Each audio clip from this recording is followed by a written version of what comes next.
I am the Apostle Paul. Though my mother called me Saul, I wrote much of the New Testament. That much is true, but it was on the road to Damascus that I began to see, though first blinded. His wounds now healed on me.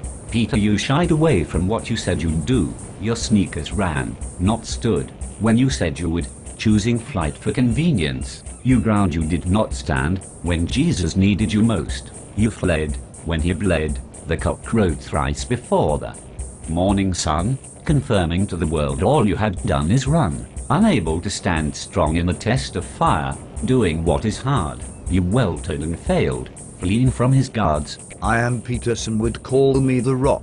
WWF, choosing my nickname seemed a little bit insane, but I digress. For intensity I do not lack. For everything I do, I take nothing back. When he called me out to walk with him on the water, I jumped and leapt into the waves I saunter. While Paul, it's true that later you did much good, but early you murdered, a bit like Robin Hood. Though well educated, I'm certain that you are. You used your talents for evil, like a ruthless Tsar. It's good a miracle sent to blind you, in order that you might see that God is majestic and all the more glorious to be. I am the Apostle Paul. I'm sure it's true of what I've read and heard, that you walked on water when he called your name, but your faith like raindrops fell, leaving you all wet.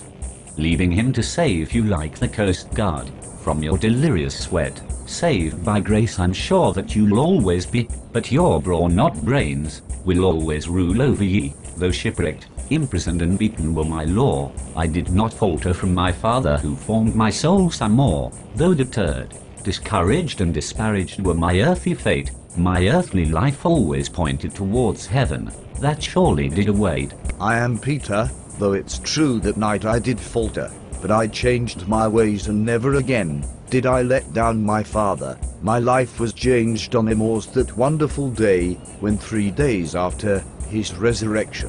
What more can I say? He appeared and walked with us for 40 days and nights, leading us to do what is just and right. His ascension into heaven brought the Holy Spirit to the earth, so that all might gain his wisdom, his soul and his heart. But Paul, your early days are cursed. When others were appraising, you called the hearse, leaving not wounded, but dead in your wake. Maria's soul's life would you not willingly take? As Peter, I will always be the rock, the man on whose Christ church be built, but you, my friend, will always bring up the end.